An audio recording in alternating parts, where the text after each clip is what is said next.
They dragged her to the platform in broad daylight, hooded like an animal, and the crowd laughed. They called her the beast in the sack, a girl so cursed, so hideous, her own family wanted her sold like damaged goods.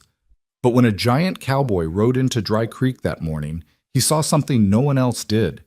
He saw a human being, and what happened next would shatter everything this cruel town believed about monsters, beauty, and what it means to be worth saving.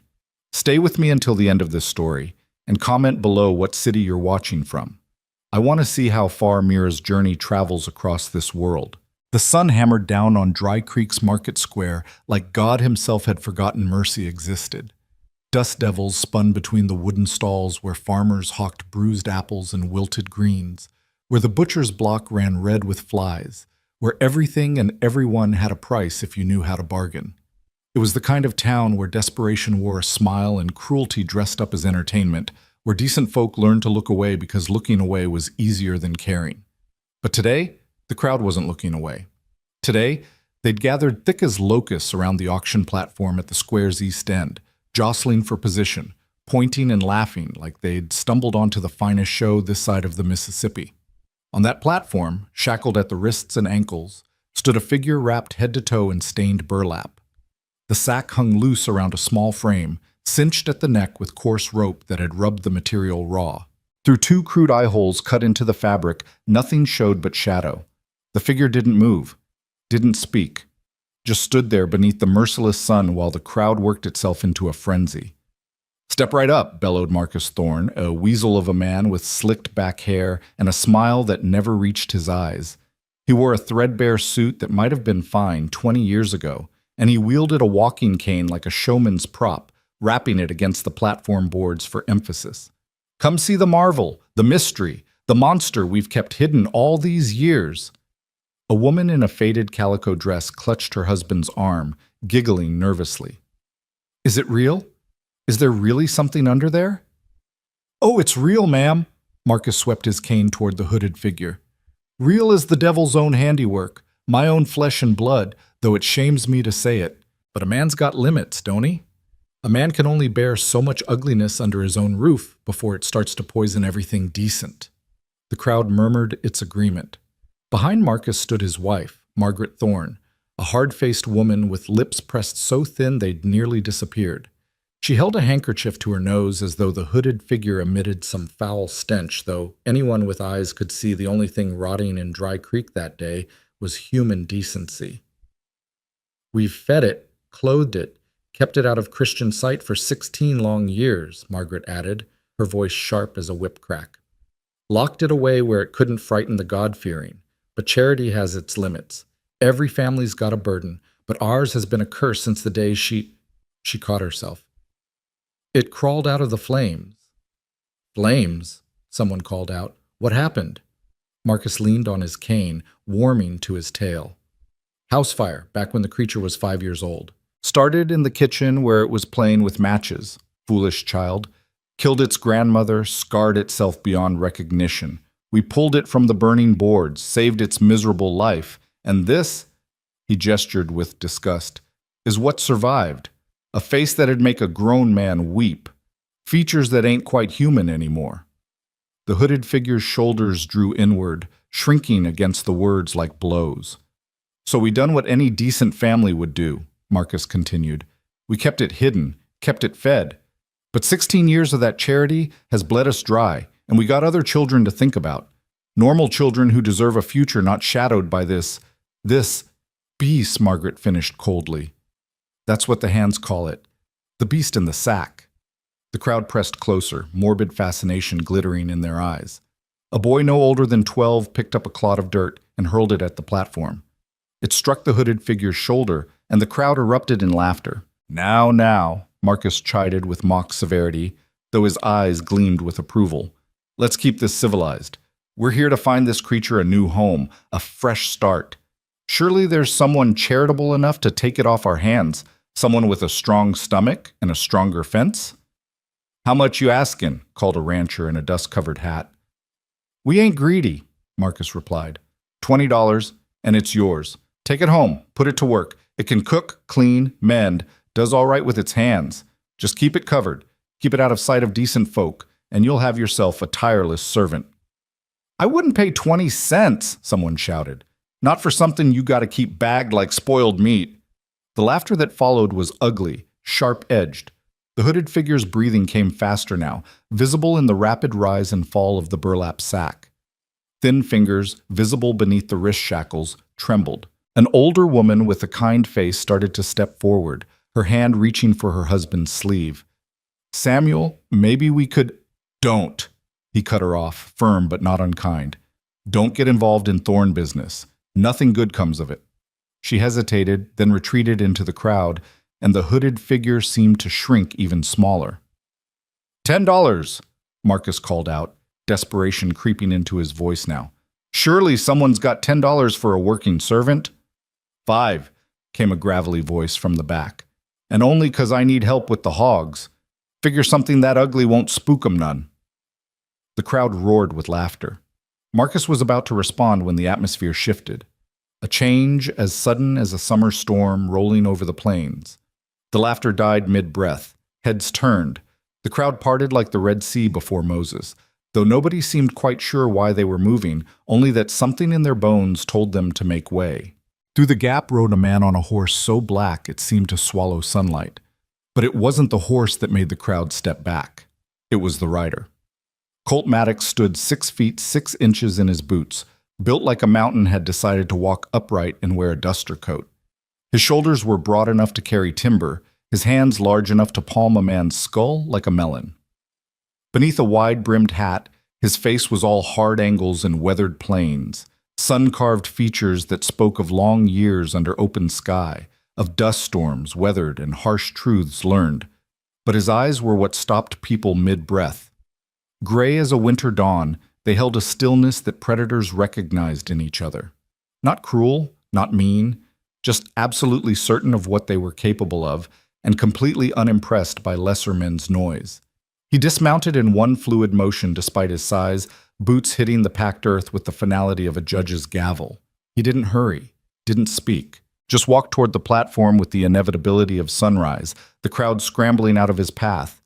Marcus Thorne's grin faltered. "Well now, Mr. Maddox, didn't know you were in town. You interested in—" "How much?" Colt's voice was deep as a well, quiet as distant thunder. What?" "The girl. How much?" Marcus licked his lips, suddenly uncertain. Everyone in 3 counties knew Colt Maddox.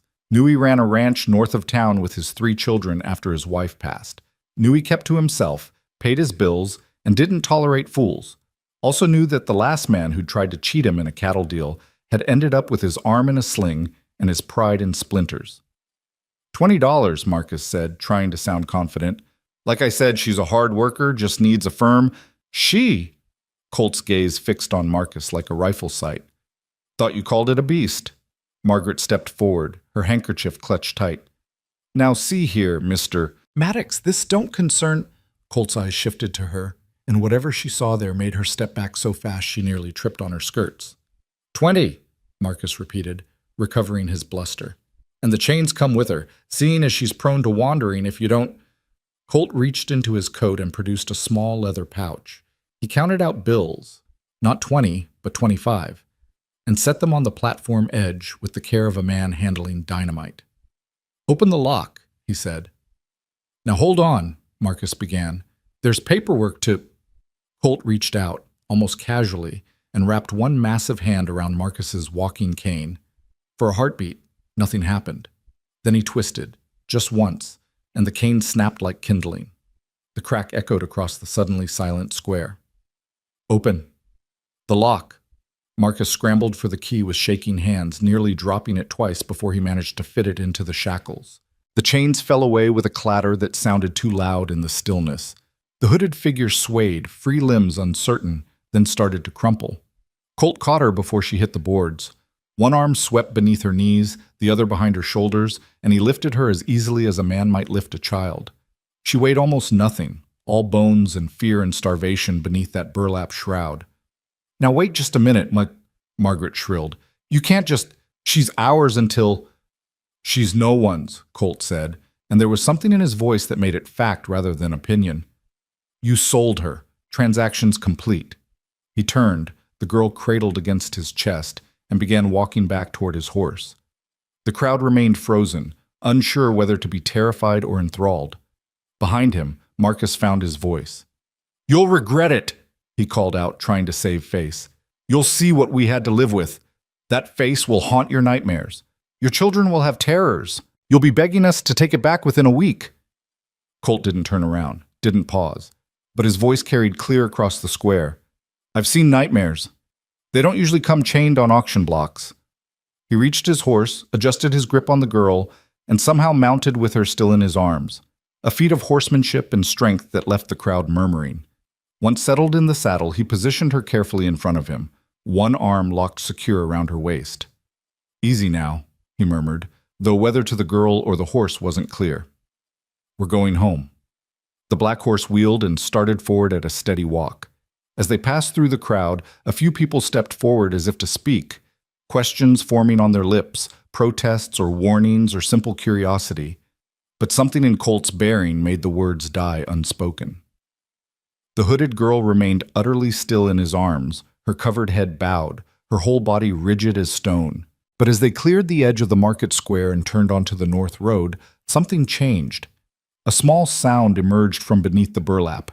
Not quite a sob, not quite a breath. Just a tiny exhalation that might have been the first easy breath she'd taken in years. Colt's arm tightened slightly around her waist. Not constraining, anchoring. "You're safe," he said, so quiet only she could hear.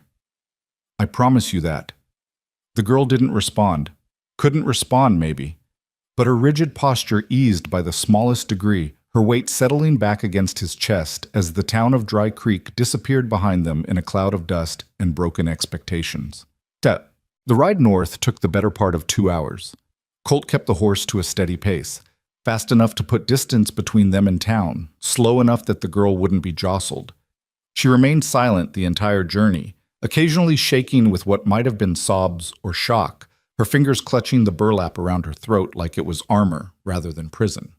Colt didn't push, didn't speak beyond low murmurs to his horse.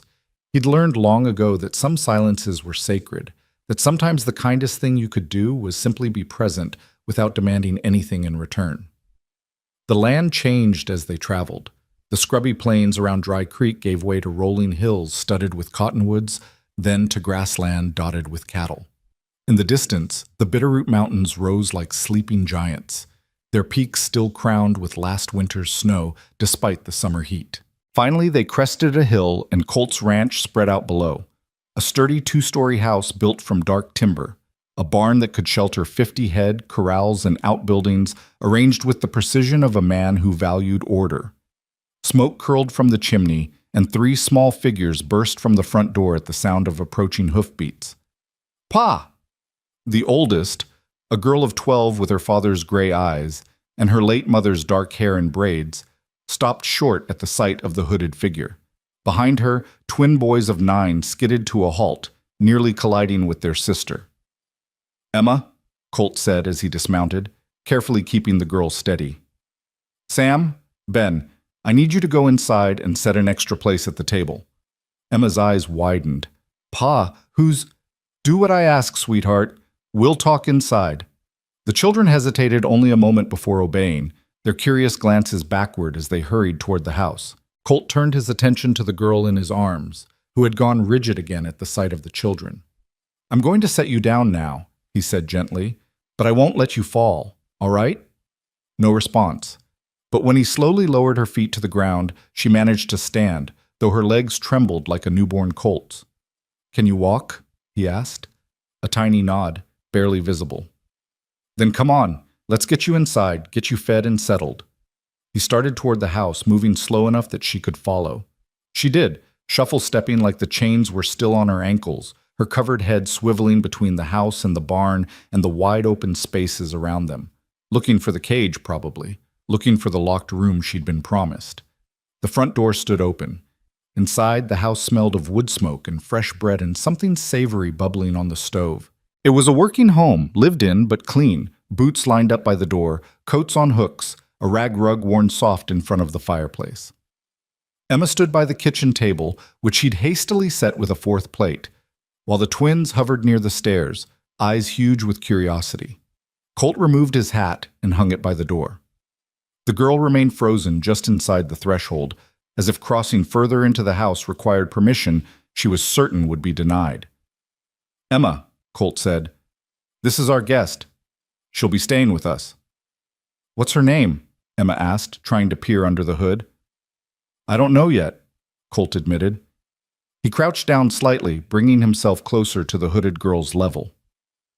"Would you like to tell us your name?" Silence. Then, so faint it was barely audible, a whisper emerged from beneath the burlap. "Mira." "Mira," Colt repeated, as if the name were something precious to be handled carefully. "That's a good name. I'm Colt. This is Emma, and the two troublemakers by the stairs are Sam and Ben." "I ain't a troublemaker," Ben protested. "Sam's the troublemaker." "Am not." "Both of you hush," Emma said with the authority of an eldest sibling. She stepped closer to Mira, her expression softening. "Are you hungry? Pa made stew this morning, and I baked bread yesterday. It's only a little burned on the bottom." Mira's head moved, not quite a nod, but something like it. "Then sit," Colt said, gesturing to the chair they'd prepared. "Emma, dish up 4 bowls. Boys, wash your hands and come eat." They moved around Mira like she was a wild animal that might bolt, gentle, careful, giving her space. She remained standing until Colt pulled out the chair himself and waited, patient as stone, until she finally shuffled forward and lowered herself onto it. Even sitting, she kept the burlap clutched tight around her throat. Her hands, emerging from the sack's rough sleeves, were thin as bird bones, the nails broken and dirty. When Emma set a bowl of stew in front of her, she stared at it like she didn't understand what it was for. "Go on," Colt encouraged, taking his own seat. "Eat." Slowly, so slowly, one hand crept toward the spoon. She lifted it with the trembling care of someone defusing a bomb, brought it to the edge of the burlap where her mouth must be, and somehow maneuvered a bite beneath the hood. The family ate in near silence. The only sounds the clink of spoons on tin bowls and the crackle of the fire. But it wasn't an uncomfortable silence. The children had been raised better than to stare, though their curiosity was palpable. Colt kept his attention on his own meal, but his awareness never left Mira, noting how she flinched at sudden movements, how her breathing hitched when Sam dropped his spoon, how she ate like someone who expected the food to be snatched away any moment. When the bowls were empty, Emma cleared the table without being asked. The twins fidgeted in their chairs, clearly bursting with questions they'd been taught were impolite to ask. "Boys," Colt said, "go do your evening chores. Emma, help them with the chickens, please." "But Pa," Sam began. "Now, please." They went, reluctance in every step, and suddenly the kitchen was quiet again. Just Colt and Mira, the firelight casting long shadows across the worn floorboards. Colt pulled his chair around the table corner, closer to Mira, but still not crowding. When he spoke, his voice was gentle as a man trying not to spook a wounded creature. "Mira, I'm going to be straight with you. You're safe here. No one's going to hurt you, lock you away, or sell you again. But I need to know. Are you injured? Are you sick? Do you need a doctor?" The hooded head shook violently. "No doctor, please." "All right. No doctor if you don't want one." He paused, choosing his words carefully. "Are you going to keep that sack on?" Her hands clutched tighter at the fabric. "Yes." "Even to sleep? Even when you wash?" "Yes." He nodded slowly. "That's your choice. I won't force you to do anything you're not ready for. But I will say this. There's nobody here who's going to judge you, whatever's under that hood. Nobody here cares what you look like. We care that you're fed, safe, and treated decent. Understand?" A long pause. Then, barely audible. "Why? Why what? Why did you—" Her voice broke, and she had to start again. "Why did you buy me?" Colt leaned back in his chair, considering the question with the seriousness it deserved. "I lost my wife 3 years ago," he said finally. Fever took her in the space of a week. One day she was laughing at Sam's jokes, the next she was too weak to stand, and then she was gone. He looked toward the fire, his expression distant. "After she passed, I thought I'd lost more than just her. Thought I'd lost the part of me that could see people as people instead of just shapes that took up space. Thought I'd gone cold all the way through. He turned back to Mira. Then today I rode into town and saw you on that platform. Saw how they looked at you, talked about you, like you were less than human. And something in me just broke. Or maybe woke up. I don't know which. He shook his head. But I knew I couldn't ride away. Knew I couldn't leave you there. So I didn't. Mira sat perfectly still, and Colt wondered if she was crying under that hood, if tears were soaking into the burlap where no one could see them.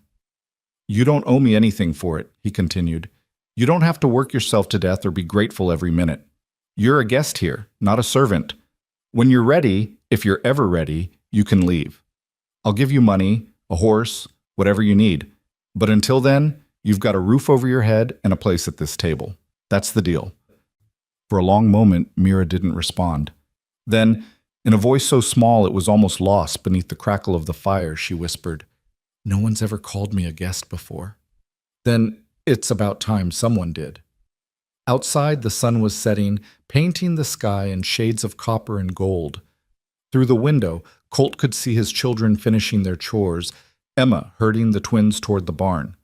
Soon they'd come back inside, full of questions he wasn't sure how to answer. But for now, in this moment, there was just a kitchen warmed by firelight, a table that had seen its share of grief and joy, and two people, one giant of a man with a guarded heart, and one terrified girl in a burlap sack, learning what it might mean to trust again. Mira's hands slowly loosened their death grip on the fabric at her throat, not removing it, not yet, but easing, just slightly, the way a person might ease their grip on a weapon when they finally believe the battle is over. "Thank you," she breathed. Colt nodded once, then stood to stoke the fire, giving her privacy for whatever emotions were moving across her hidden face. Outside, the first stars began to emerge, and somewhere in the distance, a coyote called out to the coming night. In the morning, there would be questions to answer, routines to establish, a dozen small adjustments to make. But tonight, for the first time in 16 years, Mira Thorne would sleep in a house where she was not a monster, not a curse, not a beast, just a girl named Mira who had finally, impossibly, found something she'd never dared hope for. She'd found a home. The first night passed in restless silence. Colt had given Mira the small room at the end of the upstairs hall, once a sewing room, now hastily converted with a narrow bed, a wash basin, and a window that looked out over the eastern pasture. He'd left the door open a crack, not to watch her, but to let her know she wasn't locked in, that she could leave if she needed to. Around 2 in the morning, he'd woken to the sound of footsteps on the stairs, soft, hesitant, like someone testing whether the floorboards would give them away. He'd found her in the kitchen, still hooded, standing motionless by the back door with her hand on the latch. "You can go if you want," he'd said quietly from the doorway, making sure she knew he wasn't blocking her path. "Door's not locked. Never will be." She'd stood there for what felt like an eternity, her thin shoulders rising and falling with rapid breaths. Then slowly, so slowly, her hand had dropped from the latch. She'd turned and shuffled past him without a word, back up the stairs to her room. In the morning, he'd found her curled in the corner of that room rather than on the bed, the quilt he'd left folded at the foot pulled around her like she was building a nest. She hadn't touched the bed at all. It was Emma who figured it out.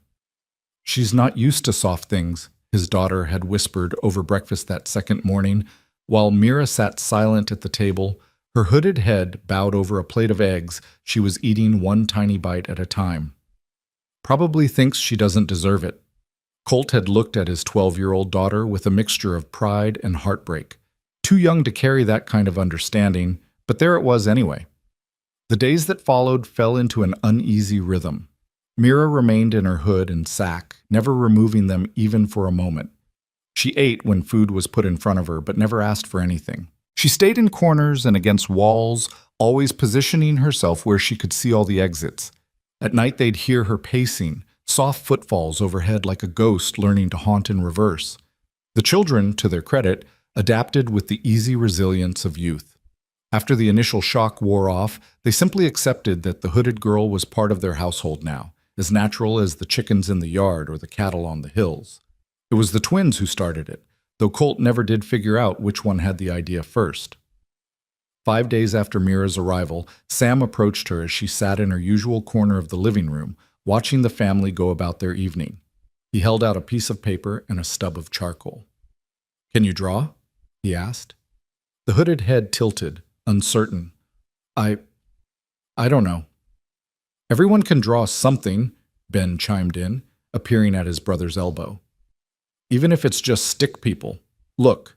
He grabbed another piece of paper and sketched a crude figure, basically a circle with lines for limbs. "See? That's Pa. He's tall." Despite herself, a sound emerged from under Mira's hood. It might have been a laugh, might have been a sob. Hard to tell. "Here," Sam said, offering the charcoal again. "Draw something on the wall." "Sam," Emma warned from her seat by the fireplace. "Pa said no drawing on the walls." "I said no drawing on the inside walls," Colt corrected from his chair, where he was mending a bridle. "Outside of the house is fair game."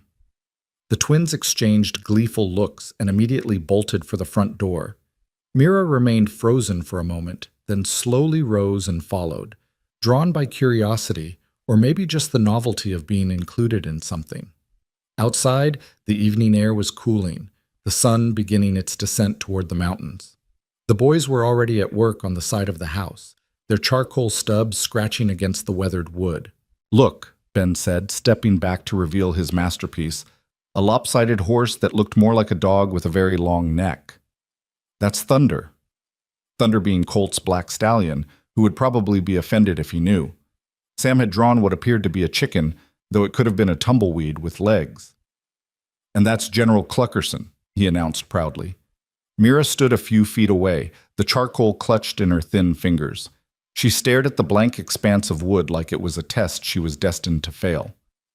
"You don't have to draw good," Sam said, noticing her hesitation. "Just draw something you like." For a long moment, nothing happened. Then, slowly, Mira's hand moved.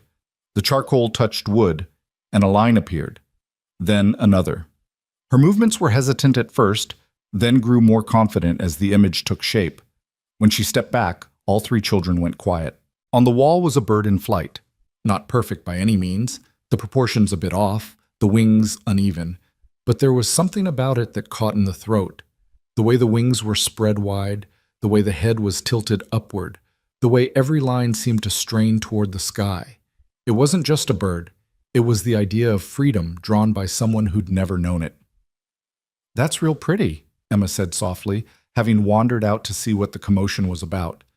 Mira's hands twisted the charcoal, nearly breaking it. "It's just a bird." "It's a good bird," Ben insisted. "Better than Sam's chicken." "Hey!" Emma picked up another stub of charcoal. Without asking permission, she stepped up to the wall beside Mira's bird and began to draw. Her hand was more practiced. She'd inherited her mother's artistic bent, and soon a flower emerged, petals open to an invisible sun. "There," Emma said, satisfied. "Now your bird has something pretty to fly to." The twins immediately jumped back in, adding their own contributions around the bird and flower. More animals, a crooked sun, what might have been a tree, or possibly a very lumpy cloud. They worked in companionable chaos, occasionally squabbling over space, their laughter ringing out across the yard. Mira stood back and watched, and though her face was hidden, her posture had changed. Her shoulders weren't quite so hunched. Her hands weren't quite so tightly clenched. From the porch, Colt observed it all, something warm unclenching in his chest. He'd wondered how to help this girl, how to reach past the walls she'd built around herself. Leave it to children to find the simplest answer. Just include her. Just make space for her in the ordinary magic of their days. That night at dinner, the conversation flowed easier. The children chattered about their drawings, making plans for what they'd add tomorrow. Mira was quiet, but she was listening, really listening, not just enduring. And once, when Ben told a particularly terrible joke about a horse walking into a barn, a sound emerged from under her hood that was definitely, unmistakably, a laugh. It was small, brief, but it was there. The days began to blur together in the best possible way.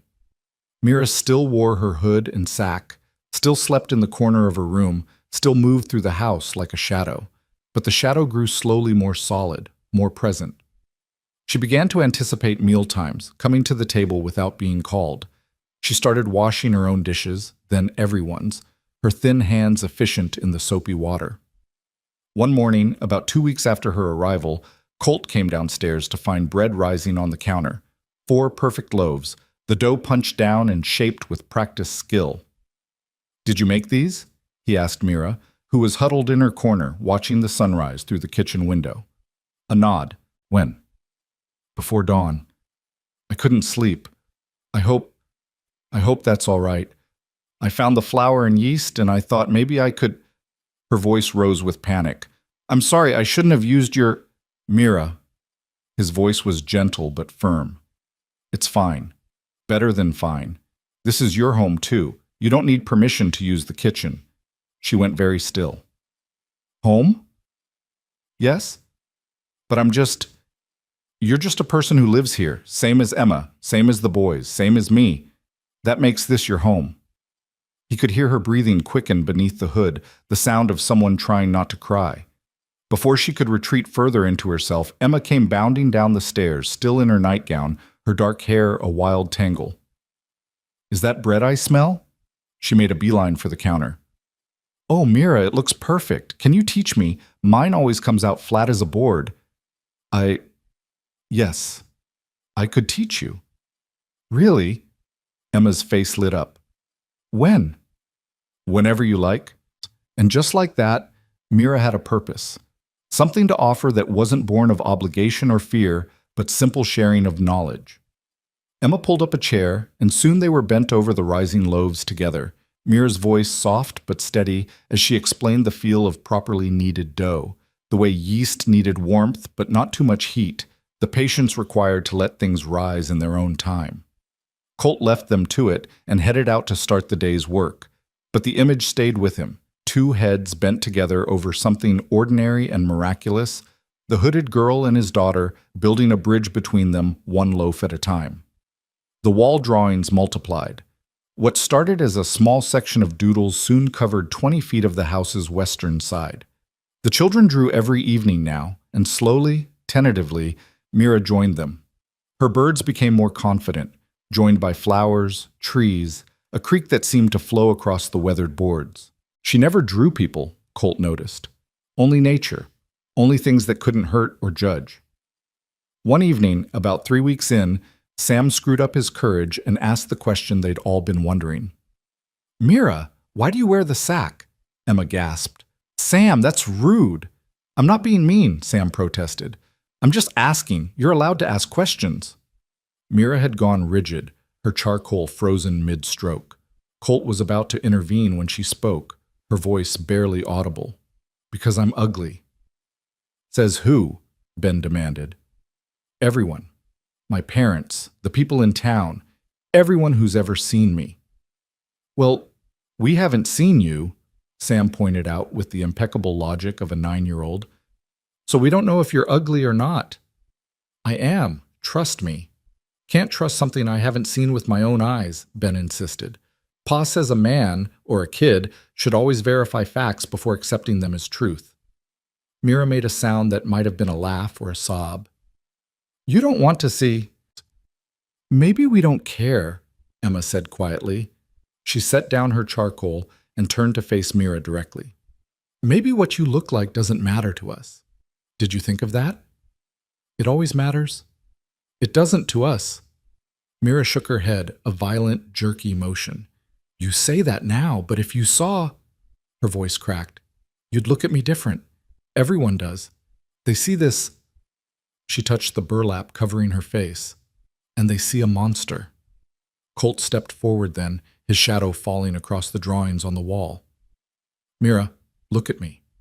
When the hooded head turned toward him, he continued, "I've seen monsters. Real ones. Men who hurt women and children for sport. Men who'd burn down a ranch over a bad card game. Men who'd sell their own kin for whiskey money." His voice was steady as bedrock. "Whatever's under that hood, it's not a monster. It's just a face. And faces don't make monsters. Choices do." "But I'm hideous," she whispered. "The fire, it took half my face. Melted it, twisted it. It's not human anymore." Then you've got one pretty half and one marked half, Ben said matter-of-factly. So what? Old Buck, the ranch dog before he died? He was missing an ear and had a crooked tail, and we loved him anyway. Ben, Emma hissed. What? I'm just saying, being perfect-looking doesn't make someone good, and being scarred doesn't make someone bad. That's just logic. Mira stood frozen, trembling. Around them, the evening insects began their chorus, and from the barn came the soft nickering of horses settling for the night. Normal sounds. Safe sounds. You don't have to show us, Colt said gently. Not until you're ready. Maybe not ever. But I want you to know. When you do, if you do, nothing's going to change. You'll still be Mira. You'll still be welcome at our table. You'll still have a place here. You can't know that, she breathed. I can, and I do. For a moment he thought she might bolt, might retreat to her corner or her room and disappear into herself again. But instead she sank down right there beside the wall, her back pressed against her drawings, her whole body shaking. Emma sat down beside her without hesitation, not touching, but close enough to be a presence. The twins followed suit, forming a semicircle. And then Colt lowered himself to the ground too, his long legs folding up, and they sat there together as the sun set and the stars emerged one by one. They didn't talk, didn't push, just sat with her while she trembled and breathed and tried to believe that maybe, possibly, she might deserve this impossible kindness. The days continued to unspool like thread from a spool. Mira taught Emma to bake, not just bread but biscuits, pies, even a cake for Ben's birthday that listed slightly to one side but tasted like heaven. She started mending clothes without being asked, her stitches small and precise. She learned where everything was kept, anticipated needs before they were spoken, moved through the house with increasing confidence. But she kept the hood on, always. Until one afternoon when everything changed. It was a Tuesday, unseasonably hot, the kind of day where even the cattle looked for shade and the air shimmered over the grass like water. Colt was out checking fence lines in the north pasture. Emma had taken the twins into town for supplies. The house was empty except for Mira, who had taken advantage of the solitude to do a thorough cleaning. She was upstairs, dusting the hallway, when she heard it, a ripping sound, loud and sudden. She looked down and saw that the burlap sack had caught on a protruding nail near the banister. The fabric was old, weakened by weeks of constant wear, and the nail had torn a long gash from her shoulder nearly to her waist. For a moment she just stood there, staring at the damage. Then panic set in. She clutched at the torn edges, trying to hold the sack together, but it was no use. The fabric was ripping further with every movement, coming apart like her armor was finally giving up. She stumbled to her room, breath coming in gasps, and stared at herself in the small mirror above the wash basin, the first time she'd looked at her reflection in weeks. Half her face stared back, beautiful in its own right. Delicate features, smooth skin, one eye the color of autumn leaves. But the other half, the scar tissue ran from her temple to her jaw, puckered and twisted, pulling at her eye and mouth, turning what might have been symmetry into something haunting and strange. She'd been 5 when it happened. 16 years she'd lived with this face. 16 years of being told it was too horrible to show, too terrible to bear. And now the sack that had hidden it was literally falling apart in her hands. The sound that came out of her was raw and broken. She sank to the floor, the ruined burlap pooling around her, and for the first time since Colt had brought her home, she let herself truly cry. Not the quiet, hidden tears she'd shed beneath the hood, but great racking sobs that shook her whole body. That was how Emma found her an hour later. The girl had forgotten something and returned early, leaving the twins with the shopkeeper's wife.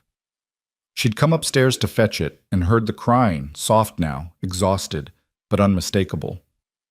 Emma pushed open the door to Mira's room and stopped short. Mira looked up, her face fully visible for the first time, tears streaming down both the smooth side and the scarred side. She grabbed for the torn burlap, trying frantically to cover herself, her voice rising in panic. Don't look, please don't. Mira, Emma's voice was steady. She stepped fully into the room and closed the door behind her. Mira, it's all right. It's not, you can see. You can see what I am. Emma crossed the room and dropped to her knees in front of Mira. She reached out slowly, telegraphing her movement, and gently pulled Mira's hands away from her face.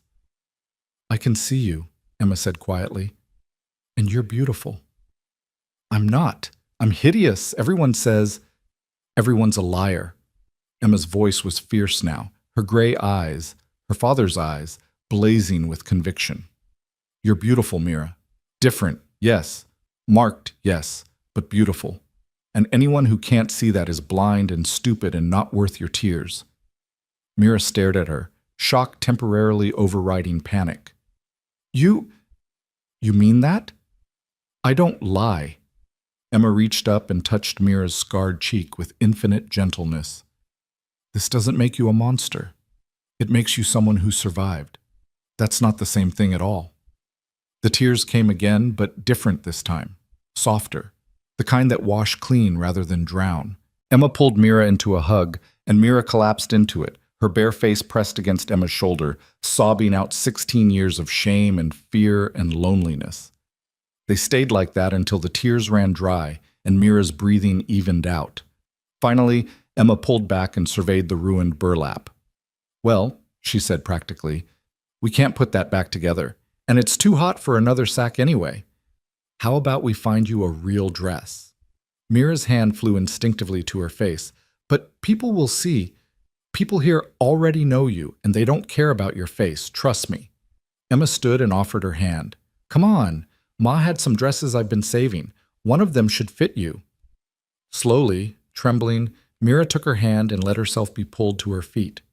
In Emma's room, which had once been her parents' room, Emma pulled out a trunk from under the bed.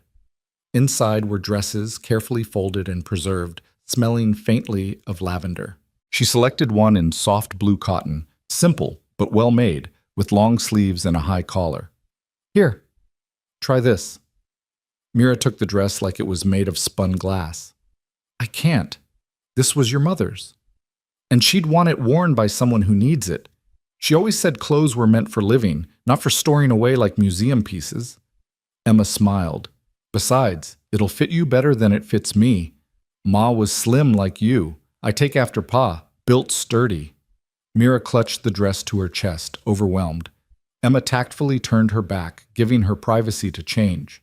When she turned around again, Mira stood in the blue dress, and Emma's breath caught. Oh, Mira, you look lovely. Mira's hand started to rise to cover her face, then stopped halfway.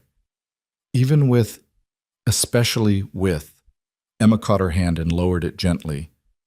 No more hiding. Promise me? I don't know if I can. Then start with us, just the family. When you're ready for more, we'll be right there with you. Before Mira could respond, they heard voices downstairs, Colt and the twins returning, boots stomping, the familiar chaos of homecoming. Mira's eyes went wide with panic. They're going to see you, Emma corrected firmly. The real you. And they're going to be happy about it. Come on. She took Mira's hand and, before Mira could protest, led her out of the room and to the top of the stairs. Below, Colt was hanging up his hat while the twins argued about whose turn it was to feed the chickens. Then Ben glanced up and stopped mid-sentence. Pa, he said quietly. Pa, look. Colt turned and his gaze traveled up the stairs. Mira stood frozen on the landing, Emma's hand gripping hers tight, her face fully visible in the afternoon light streaming through the window. One side smooth and lovely, the other marked by fire and time and pain, both sides equally hers, both sides exposed for the first time. For one terrible moment, she waited for the screams, the revulsion, the confirmation of everything her parents had taught her to believe about herself. Instead, Colt's face softened. He smiled, a real smile, warm and genuine, and said simply, "Welcome home, Mira." Sam rushed up the stairs without hesitation. You've been hiding such pretty eyes. I mean, both of them. Even the squinty one is nice. Sam, Emma groaned. What? It is. Ben followed his brother. He tilted his head, studying Mira's face with the frank curiosity of childhood. Does it hurt? Not anymore, Mira whispered. Good, because it looks like it used to hurt a lot. He reached out and touched her hand. I'm glad you don't have to wear that scratchy sack anymore. It looked uncomfortable. And just like that, the terror drained out of her. These children, these beautiful, impossible children, were looking at her face and seeing only her. Not a monster, not a curse, just Mira. Colt climbed the stairs slowly, giving her time to bolt if she needed to. When he reached the landing, he met her eyes, both the clear one and the one framed by scarring, and spoke with quiet intensity. I meant what I said before. Nothing's changed. You're still you, still welcome, still home. Mira's throat worked, but no sound came out. Instead, she did something she hadn't done since she was 5 years old. She smiled. It was lopsided, the scarred side of her face not moving quite the same as the smooth side, but it was genuine and bright and achingly hopeful. Emma squeezed her hand. See? I told you. That evening they sat down to dinner as they always did, but everything felt different. Mira sat without her hood, her face bare, her hair, which she'd washed and braided with Emma's help, hanging in a damp rope over one shoulder. She ate without having to maneuver food under burlap. She smiled when Sam told his terrible jokes. She looked people in the eye when they spoke to her. She was, for the first time in 16 years, simply present in her own life. After the meal, as the children cleared dishes, Colt found Mira standing at the kitchen window, staring out at the darkening hills. "You all right?" he asked quietly. She nodded, not trusting her voice. "It's a big step, showing your face." "I didn't mean to," she admitted. "The sack tore, and I panicked, and then Emma—" She trailed off, shaking her head. "I thought it would be terrible. I thought people would scream or run or look at me with disgust, but they just saw me. Because that's all there is to see. Just you." She turned to face him, and in the lamplight, her mismatched features held a kind of fierce beauty. "Why are you so kind to me? I told you before, no, really, why? You don't know me. You didn't owe me anything. You could have left me on that platform or bought me and put me to work like a servant. But instead you brought me into your home, let your children care about me, treated me like—" She struggled for the word. "Like I matter."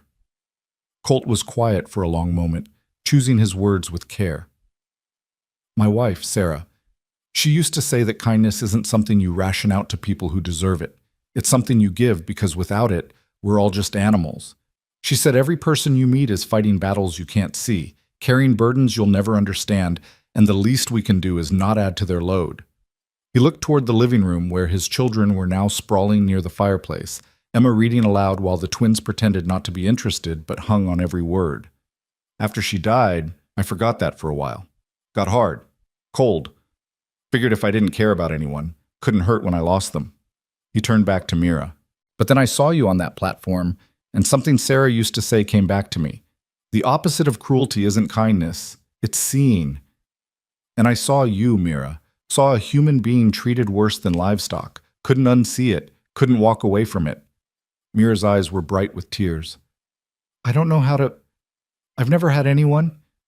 "You don't have to say anything. Just be here. Be part of this family. That's enough." From the living room, Sam called out, "Mira, come listen. Emma's reading the good part with the dragon." Mira looked toward the children, then back at Colt. He nodded toward the living room, a smile tugging at his mouth. "Go on. They'll just get louder if you ignore them." She went, and Colt watched as she settled onto the floor near the fireplace, the children unconsciously shifting to include her in their circle. Emma continued reading, her voice rising and falling with the drama of the tale, and Mira listened with her whole body, leaning in, her scarred face open and unguarded in the firelight. Later, after the children had been shooed to bed and the house had settled into nighttime quiet, Colt found the torn burlap sack discarded on the floor of Mira's room. He picked it up, intending to throw it away, but something stopped him. This sack had been her prison and her protection both. She'd hidden behind it and been defined by it, but it had also brought her here, to this house, to this chance at a different life. He carried it downstairs and washed it clean in the kitchen basin, then hung it on the line out back to dry in the night air. Not to make her wear it again, but to honor what she'd survived, to acknowledge the weight she'd carried and finally set down. Above him, the stars wheeled in their ancient dance, indifferent and eternal. But in the house behind him, a light burned in an upstairs window, Mira's window. And when he looked up, he could see her silhouette against the curtain, not huddled in a corner tonight, standing tall, looking out at the world she'd finally, impossibly, been allowed to join. Tomorrow there would be more healing to do, more fears to face, more steps to take toward whatever future she could build from the ashes of her past. But tonight, in this moment, it was enough that she stood in that window with her face bare and her heart slowly, carefully beginning to hope. The beast in the sack was gone. Only Mira remained. The weeks that followed her unveiling passed like a dream Mira kept expecting to wake from. She moved through the house in her borrowed dresses. Emma had given her 3 of her mother's, all altered to fit, with her face bare and her heart cautiously opening. The children had accepted her transformation so completely that within days it felt like she'd always been this way, always been visible, always been part of their daily rhythm. But the world beyond the ranch was a different matter entirely. It was Colt who first suggested she might want to come to town with them for the monthly supply run. They were sitting on the porch one evening, watching the sunset paint the mountains purple and gold, when he'd brought it up in his careful, unhurried way. "We're heading into Dry Creek on Saturday," he'd said, not looking at her directly, giving her space to react. "Could use an extra pair of hands. Emma's list is longer than my arm this month." Mira's fingers had gone still on the shirt she was mending. "Dry Creek." "Yes." Where I was... Where we met," Colt finished gently. "But you're not that girl anymore. You're not chained on a platform. You're a free woman, part of my family, and you've got every right to walk those streets with your head high." "They'll stare." "Probably." "They'll say things." "Likely." She'd set down her mending and wrapped her arms around herself, the old protective gesture returning. "I don't know if I can." "Then don't. No one's forcing you, but I will say this, you can't hide here forever. Eventually you'll need to face the world again, and the longer you wait, the harder it gets." He'd paused, then added, "Besides, Emma wants to show you off. She's been telling Mrs. Chen at the general store all about your baking. Woman's practically demanding to meet you." Mira had tried to smile at that, but fear still coiled tight in her chest. Still, something in her had shifted since shedding the burlap. Something that whispered maybe, possibly, she could be brave enough to try. So on Saturday morning, she'd found herself in the wagon beside Emma, wearing a green calico dress and a bonnet that shaded most of her scarred side, her hands clenched white-knuckled in her lap. Colt drove with the twins bouncing in the back, seemingly oblivious to the tension radiating from Mira in waves. The closer they got to town, the harder her heart hammered. She recognized landmarks, the crooked oak, the creek crossing, the hill that marked the final approach. And then Dry Creek spread before them, its single main street lined with false-fronted buildings, its market square still bustling with Saturday commerce. "You all right?" Emma whispered. Mira shook her head. I can't do this. Please let me wait in the wagon." "Hey," Emma grabbed her hand. "You're not alone. We're all right here. And if anyone says one mean word, Pa will—" "I won't have to do anything," Colt interrupted mildly as he pulled the wagon to a stop in front of the general store. "Because Mira's going to hold her head up and show this town exactly what a real lady looks like. Isn't that right?" It wasn't really a question. It was a challenge, delivered in that quiet way of his that somehow expected the best from people and usually got it. Mira found herself nodding before she'd consciously decided to, found herself letting Emma help her down from the wagon while her knees threatened to give out.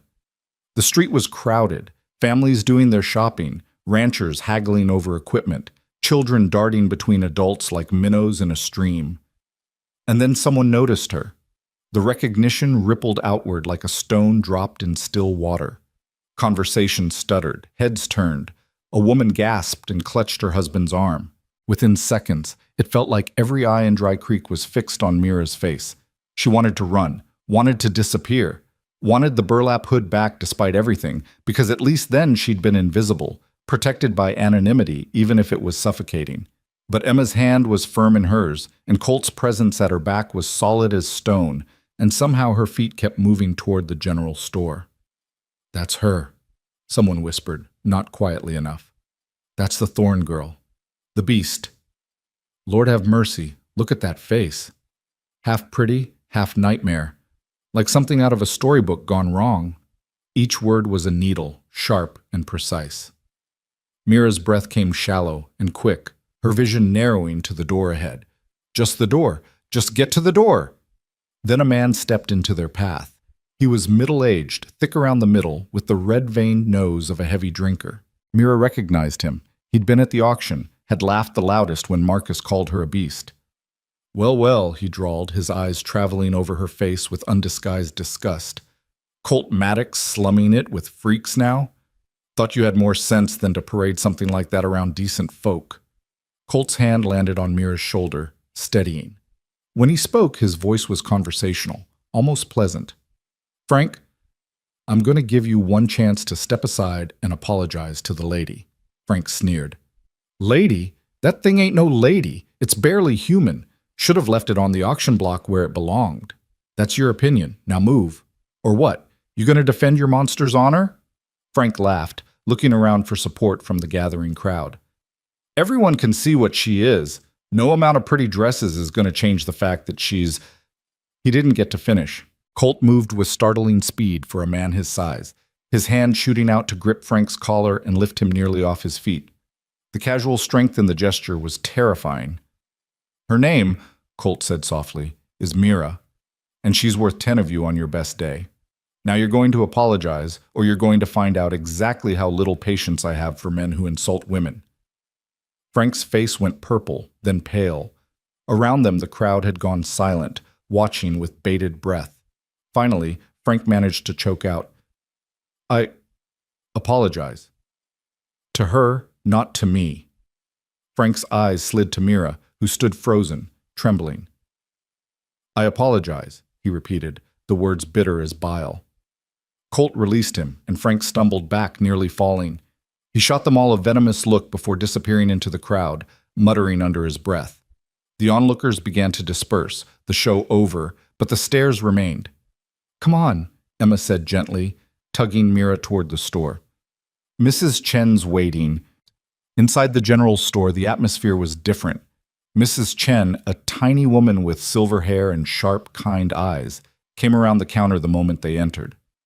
"So this is her," she said, looking Mira up and down without flinching.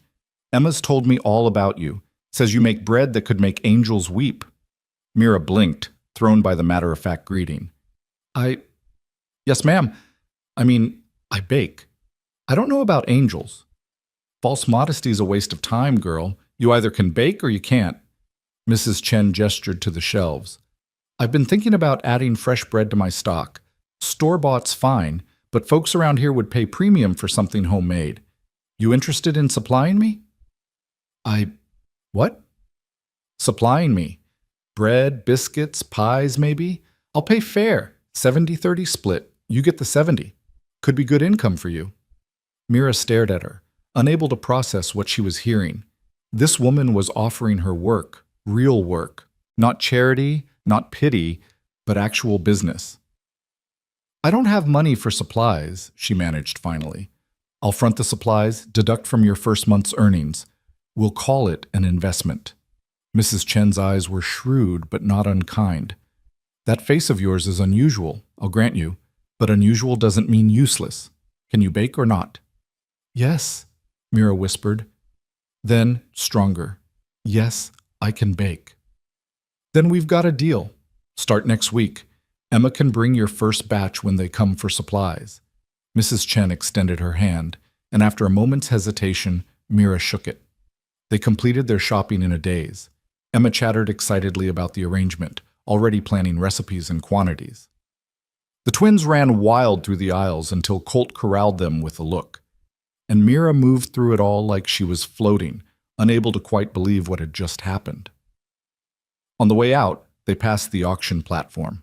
It sat empty in the market square, weathered boards baking in the sun, innocent of the cruelties it had witnessed. Mira stopped, staring at it, and the others stopped with her. "That's where I stood," she said quietly, "hooded, chained, less than human." "That's where you were," Colt corrected, "not where you are now." She looked at him, this giant of a man who'd shattered her chains and carried her away from that nightmare. "Why did you really save me?" He considered the question seriously. "I told you before. I saw you. Saw a person where everyone else saw a thing. But maybe there's more to it than that." He looked out toward the mountains in the distance. "Maybe I needed saving too, and didn't know it. Maybe we saved each other. Before Mira could respond, a commotion erupted from the far end of the street. Voices raised in anger, a woman's cry, and then Marcus Thorne emerged from the crowd, Margaret right behind him, their faces twisted with rage. "There she is!" Marcus bellowed, pointing at Mira like she was an escaped criminal. "There's the ungrateful wretch, stealing from good Christian folk, corrupting children with her hideous face." The crowd parted uncertainly. Colt stepped in front of Mira immediately, the twins scrambling behind him while Emma gripped Mira's hand tight. "That's close enough, Marcus," Colt said, his voice carrying that note of absolute finality that made smart men stop in their tracks. But Marcus wasn't smart, and he was flanked by a man wearing a tarnished badge, Deputy Silas, known locally as being more interested in bribes than justice. "You got no right to keep her from us," Marcus snarled. "She's our daughter, our property by blood. We want her back." "You sold her," Colt said flatly. "Transaction was complete, witnessed by half the town." "That was a mistake. We were hasty, didn't understand what we were doing, but she belongs with family." Margaret's voice was syrupy with false concern. "Poor dear probably doesn't even know what's best for her. Mr. Maddox, surely you can understand. A girl needs her mother." "Where was her mother for 16 years?" Emma burst out, unable to contain herself. "Where were you when she was locked away and treated like an animal?" "Mind your tongue, child," Margaret snapped. "You don't know what you're talking about." "I know Mira's told us everything, about the locks, about the darkness, about how you blamed her for the fire when she was just 5 years old." Marcus's face went red. "She started that fire, killed my mother with her carelessness. We had every right to—" "To what?" Mira's voice cut through the argument, surprising everyone, including herself. She stepped around Colt, shaking off Emma's restraining hand. "To lock me away? To tell me I was too hideous to be seen? To auction me off like livestock when I became inconvenient?" She walked forward, her legs trembling but her voice steady. Years of suppressed rage finally finding its outlet. The crowd pressed closer, sensing drama, but Mira only had eyes for her parents. "I was 5 years old," she said, each word deliberate as a hammer blow. 5. "I didn't start that fire. You did, Father, when you knocked over the lamp in one of your drunken rages. But it was easier to blame a child than face your own guilt. Easier to hide me away than see your shame reflected in my face every day." "You're lying," Margaret hissed. "You're delusional. The fire damaged your mind along with your face." "My mind is fine. It's my heart that was damaged, by you. By 16 years of being told I was a monster, of being locked in that room with just enough food to survive and no kindness at all." Mira's voice rose, stronger now, fueled by righteous fury. "But I'm not yours anymore. I'm not your shame. I'm not your beast. I'm just Mira, and I'm done letting you define what that means." The silence that followed was absolute. Even the deputy looked uncomfortable, his hand falling away from his gun belt. Marcus recovered first, his face contorting with rage. "You can't talk to us like that. We're your parents." "You were never my parents. Parents protect. Parents love. You just kept me alive long enough to ease your conscience." Mira turned to Colt. "Can they make me go back?" "Not while I'm breathing," Colt said simply. "The law says," the deputy began. "The law says she's an adult who was legally sold and bought. Transactions complete, papers filed. Unless you want to arrest every rancher in 3 counties who's ever bought anything at auction, you've got no case." Colt's eyes were hard as flint. "Now I suggest you escort the Thorns out of here before this gets uglier than it needs to be." Marcus lunged forward, rage overriding sense. "You can't keep her. She's ours. We have rights." Colt caught him by the shirt, stopping him cold. "You have nothing. You gave up any rights when you chained your own child on a platform and sold her for $20. Now get off my sight before I forget I'm trying to be civilized." He released Marcus with enough force to send him stumbling back into his wife. They stood there, impotent fury radiating from them, while the crowd watched with varying degrees of sympathy and disgust. Finally, Margaret grabbed her husband's arm. "Come on, this isn't worth it. Let her rot with her freak lover and his brats. See if we care." They retreated, the deputy following with obvious relief. The crowd began to disperse, some shooting Mira looks of pity, others of curiosity, a few of grudging respect. Mira stood there shaking, hardly believing what she'd just done. "You all right?" Colt asked quietly. She nodded, then shook her head, then laughed, a sound that bordered on hysterical. "I don't know. I just told off my parents in front of the whole town. I've never stood up for myself before." "You did good," Emma said fiercely, wrapping an arm around her waist. "You were amazing." "Can we go home now?" Sam asked, looking worried. "I don't like it here anymore." "Yeah," Colt agreed. "Let's go home." They loaded into the wagon and started back, but Mira couldn't stop shaking. The adrenaline that had carried her through the confrontation was draining away, leaving her hollow and terrified. She'd done it. She'd actually stood up to them. But at what cost? What if they came back? What if they brought more men, better lawyers? What if— "Stop," Colt said gently, and she realized he'd been watching her spiral. "You're safe. I meant what I said. They'll have to go through me to get to you." "But what if—" "No what ifs. We'll deal with problems as they come, not before. Right now, just breathe. You're safe. You're going home. That's all that matters." She tried to believe him, really tried. But the fear that had been her constant companion for 16 years wasn't so easily banished. It whispered to her all the way back to the ranch, painting scenarios of midnight raids and legal battles, and being dragged back to that locked room. By the time they reached home, she was nearly sick with anxiety. She helped unload the supplies with mechanical movements, her mind far away, trapped in dark possibilities. Dinner was a blur. The children's chatter barely registered, and when night fell and everyone went to bed, she found herself pacing her room, unable to settle. Around midnight, she gave up and went downstairs, intending to sit by the dying fire until exhaustion finally claimed her. But she found Colt already there, sitting in his chair with a book open, but clearly not reading it. "Can't sleep either?"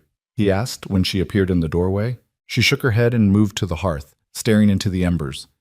"They're going to come back." "Maybe. They'll bring more people. Find some way to force me back." "They can try." "You can't fight the whole town, Colt. You can't—" "Mira."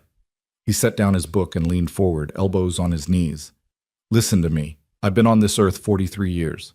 Fought in range wars, faced down rustlers and bandits and men who thought being tough made them right. And I've learned something important. Bullies back down when you refuse to. Your parents are bullies. They'll bluster and threaten, but when they realize they can't intimidate us, they'll move on to easier targets. You don't know that. I know people, and I know cowards when I see them." He stood and crossed to her, his presence solid and reassuring. "But let's say I'm wrong. Let's say they do come back with force. What then? Then you get hurt trying to protect me. The children get hurt. Everything you've built gets destroyed. Because of me. Or," he said quietly, "we stand together and show them that family isn't about blood. It's about choosing each other every single day. It's about protection and love and refusing to back down when someone threatens the people you care about." Mira looked up at him, tears streaming down her face, both the smooth side and the scarred side. "Why do you care so much? I'm nobody. I'm just a broken girl you saved on impulse." Colt reached out slowly and brushed a tear from her unmarked cheek, then, with equal gentleness, from her scarred one. "You're not broken. You're healing. There's a difference."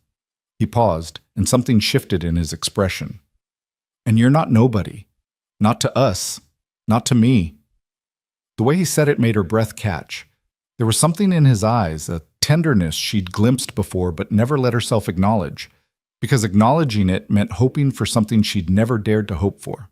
"Colt," she whispered, "I know the timing's wrong. I know you've been through hell and you're still finding your feet. But I need you to know you matter here. You matter to Emma and the boys. And you matter to me in ways that scare me a little, if I'm being honest." "I matter," she repeated, testing the words like they were in a foreign language. "Yes. So stop thinking about running. Stop thinking about what you'll cost us. You're worth fighting for, Mira. You're worth protecting, and if it takes the rest of my life to make you believe that, then I've got time." She couldn't speak, could only stand there while something fundamental shifted inside her, while hope, real, terrifying hope, bloomed in places she'd thought were too damaged to grow anything. Then the moment shattered. Thunder cracked overhead, so loud and sudden it felt like the sky was splitting open. The windows rattled and rain began to hammer against the roof with a violence that spoke of storms born in hell. "Damn," Colt muttered, moving to the window. Outside, the world had disappeared behind sheets of rain. Lightning flashed, illuminating the yard in stark white snapshots. This is bad. This is really bad. Another crack of thunder, and then a scream from upstairs. The children. Colt was moving before Mira could react, taking the stairs 3 at a time. She followed, her heart pounding. In the twins' room, Sam and Ben were huddled together in one bed, eyes wide with terror as wind howled through a window that had blown open, rain soaking the floor. "I've got them," Colt said, scooping both boys into his arms. "Get Emma." Mira ran to Emma's room and found the girl already awake, clutching her pillow as another flash of lightning turned the world white. "Come on," Mira urged, reaching for her hand. "Downstairs, away from the windows." They'd barely made it to the hallway when the sound of breaking glass exploded from downstairs. Then a terrible groaning, the sound of wood under stress, and a crash that shook the entire house. "The porch!" Colt yelled over the storm. "The porch is coming down! Everyone to the back hallway, now!" They scrambled through the dark house, lightning providing irregular bursts of illumination. The front windows were shattering one by one, wind screaming through the openings like a living thing. Furniture scraped across floors. Pictures fell from walls. The house itself seemed to be crying out in pain. In the narrow back hallway, the most sheltered part of the house, they huddled together. Colt set the twins down but kept his arms around them. Emma pressed against Mira, who wrapped the girl tight, her own fear forgotten in the need to protect these children who'd given her everything. "Is the house going to fall down?" Ben asked, his voice small. "No," Colt said firmly. "This house has weathered worse. We just need to wait it out." But the storm had other ideas. A sound like a freight train filled the air, and then the wall beside them bulged inward. Colt reacted instantly, shoving the twins and Emma toward the opposite corner. Mira moved with them, her body instinctively curving over the children, making herself a shield. The wall exploded inward in a shower of splinters and rain. Wind whipped through the gap, bringing with it debris and cold and chaos. Mira felt something slash across her back, but didn't let go of the children. Just held tighter, curled smaller, made herself armor between them and destruction. Then Colt was there, his huge body covering all of them, his arms creating a cage of safety in the midst of madness. Through the roar of wind and rain, Mira could hear his voice, steady and calm, talking them through it. "I've got you. You're all safe. I've got you. Just breathe. Just hold on. I've got you." Time became meaningless. Seconds stretched into hours, hours compressed into heartbeats. There was only the storm and the warmth of bodies pressed together, and Colt's voice anchoring them to safety. And then, slowly, the wind began to ease. The rain softened from a pounding assault to a steady drumming. The thunder rolled away toward the mountains, taking its fury with it. In the sudden quiet, they stayed huddled together, none of them quite ready to believe it was over. Finally, Colt stirred, checking each of them in turn. "Everyone all right? Anyone hurt?" "I'm okay," Emma whispered. "We're fine," Sam said, Ben nodding agreement. Then Colt's eyes found Mira, and his expression shifted. "You're bleeding." She touched her back and her hand came away red. "It's nothing, just a scratch." "Let me see." "The children first. Make sure they're really okay." But the children were already checking themselves over, finding only bruises and fear. Colt gently turned Mira around and swore softly. A long gash ran across her shoulder blade where flying wood had caught her. "This needs cleaning and bandaging. Come on." He led her to the kitchen, which had somehow survived mostly intact, and lit a lamp with shaking hands.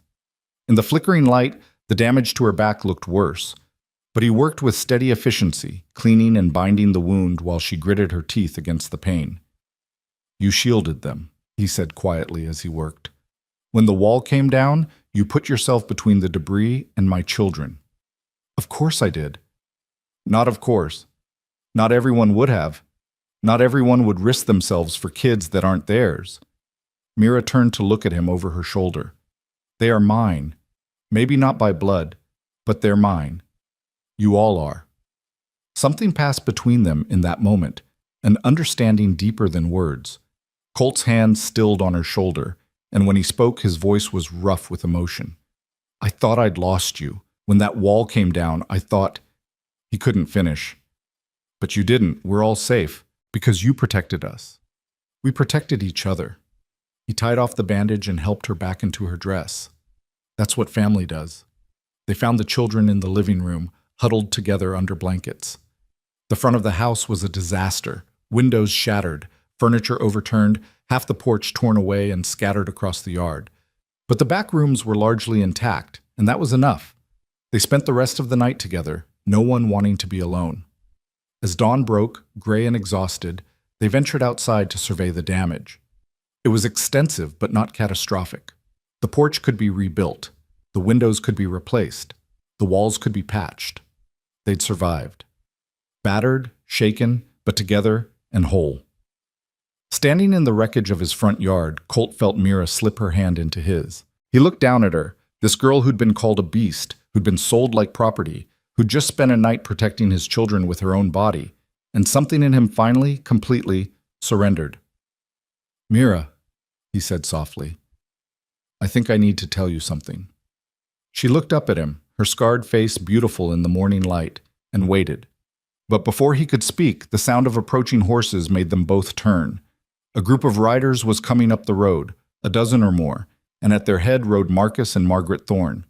They'd come back after all, and they'd brought force with them. Colt's hand tightened around Mira's, his body going tense as a drawn bowstring.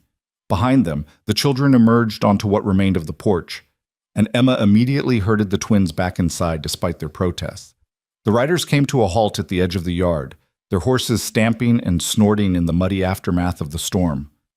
Marcus sat tall in his saddle, triumph written across his weasel features.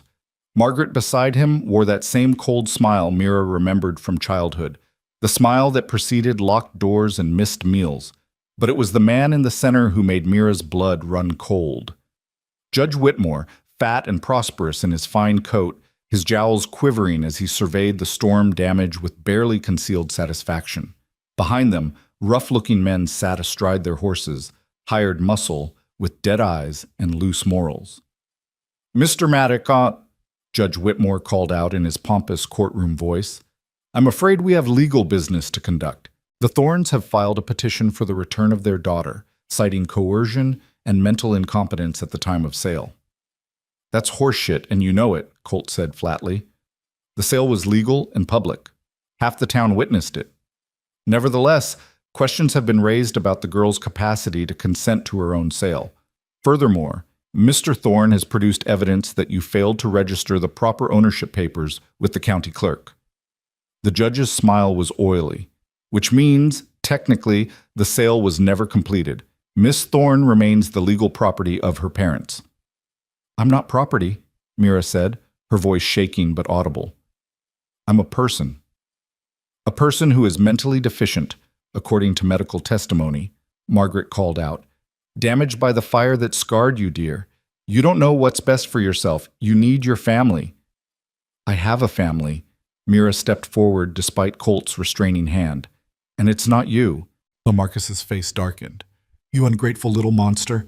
After everything we did for you, fed you, housed you, kept you from frightening decent folk, and this is how you repay us? By spreading lies and living in sin with some rancher? Living in sin? Colt's voice dropped to a dangerous register. That's a serious accusation, Judge. I hope you've got proof before you let slander like that stand. The girl lives under your roof, unchaperoned, unmarried, Whitmore said with false regret. It raises questions about your intentions and her virtue. Of course, if you were to marry her, that would settle the matter of guardianship. But I suspect that's not in your plans, is it, Mr. Maddox? It was a trap, beautifully laid. Either admit he had no intention of marrying Mira, which would make her seem like a kept woman and strengthen the Thornes' case, or propose on the spot under duress, which no man of pride would do. Either way, they won. But Colt had never been good at playing by other people's rules. My intentions toward Mira are honorable and none of your damn business, he said. But since you're asking in front of witnesses, I'll make it plain. He turned to Mira, his gray eyes steady on hers. I was planning to wait. Do this proper, with flowers and a ring that didn't come from necessity. But I've never been good at waiting, and I'm too old to start now. He took both her hands in his, and the world seemed to shrink down to just the two of them despite the audience of hostile faces. Mira Thorne, you are the bravest, kindest, strongest person I've ever met. You've brought light back into this house, taught my children to see past surfaces to what matters underneath, and shown me that maybe I'm not as dead inside as I thought. His voice was rough with emotion. I don't have pretty words or promises I can't keep, but I can promise you safety, I can promise you family, and I can promise that if you'll have me, I'll spend every day for the rest of my life making sure you know you're valued. Mira stared at him, tears streaming down her face. Colt, you don't have to do this, not like this, not because they're forcing you. They're not forcing anything.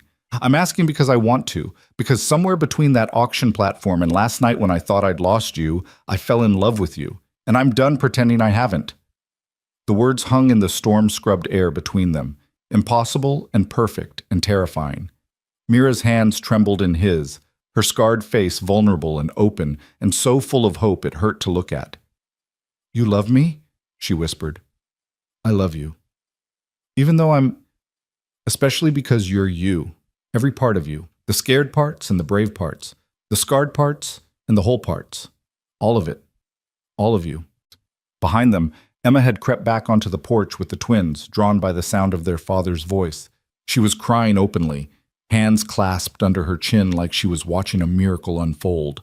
Mira looked at Colt, this giant of a man who'd saved her, protected her, given her a home and a family, and now was offering her his name, his life, his heart. And she thought about the girl she'd been on that platform, hooded and broken, convinced she was a monster, thought about the woman she was becoming, learning day by day that maybe she deserved softness after all. I love you too, she said, the words breaking free like birds from a cage.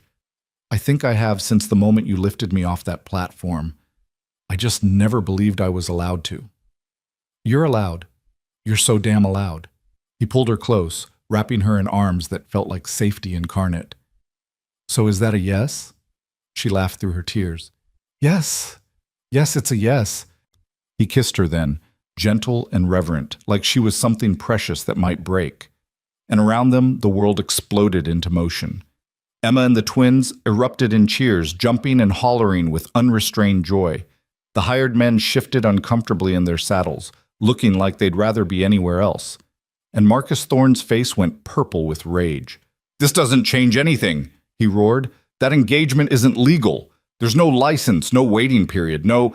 Actually, came a new voice from the road. I believe congratulations are in order. Everyone turned to see Mrs. Chen riding up on a small gray mare, and behind her a procession of townsfolk, shopkeepers and ranchers, families and widows, easily 30 people on horseback and in wagons. At their head rode Reverend Mills, the elderly minister who'd buried Colt's wife 3 years prior. Mrs. Chen, Judge Whitmore sputtered. What is the meaning of this? The meaning, Your Honor, is that some of us heard about your little visit to the Thornes last night, about how you were planning to come out here and intimidate Mr. Maddox into giving up a woman who clearly doesn't want to return to her abusers. Mrs. Chen's voice was crisp as winter air. And we decided that wasn't going to stand. This is legal business, Whitmore blustered. You have no right to interfere. We have every right. Reverend Mills urged his horse forward, his white beard bristling with righteous indignation. I've known Colt Maddox for 20 years. He's a good man, a godly man, and if he says that girl has been mistreated, I believe him. Furthermore, if he wants to marry her, I'll perform the ceremony right here and now, and you can take your objections to the Almighty. You can't just... There are laws. Marcus was nearly apoplectic now. Papers to file, witnesses required, a waiting period of...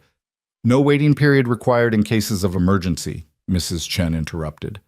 And I'd say a judge and a lynch mob showing up at dawn constitutes an emergency. As for witnesses, we've got 30 right here. She looked at Colt. That is, if you're serious about this proposal. Colt never took his eyes off Mira. Dead serious. Then let's make it official. Reverend Reverend Mills dismounted with the stiffness of age and made his way to where Colt and Mira stood. The townsfolk formed a rough semicircle around them, creating a barrier between the couple and the Thorns group. Judge Whitmore looked apoplectic, but even he wasn't stupid enough to challenge 30 armed citizens on their home ground. "Now then," the Reverend said, pulling a worn Bible from his coat. "This is a bit irregular, but the Lord works in mysterious ways. Do you, Colt Maddox, take this woman as your lawfully wedded wife, to have and to hold from this day forward, for better or worse, in sickness and health, till death do you part?" "I do," Colt said without hesitation. "And do you, Mira Thorne, take this man as your lawfully wedded husband, to have and to hold from this day forward, for better or worse, in sickness and health, till death do you part?" Mira looked at Colt, at his children watching from the porch with shining eyes, at the circle of townsfolk who'd ridden out at dawn to defend her right to choose her own life. Then she looked at her parents, at their faces twisted with impotent fury, and she smiled. "I do." "Then by the power vested in me by God in the territory of Montana, I pronounce you husband and wife. What God has joined together, let no man put asunder." The Reverend beamed at them. "You may kiss your bride, son."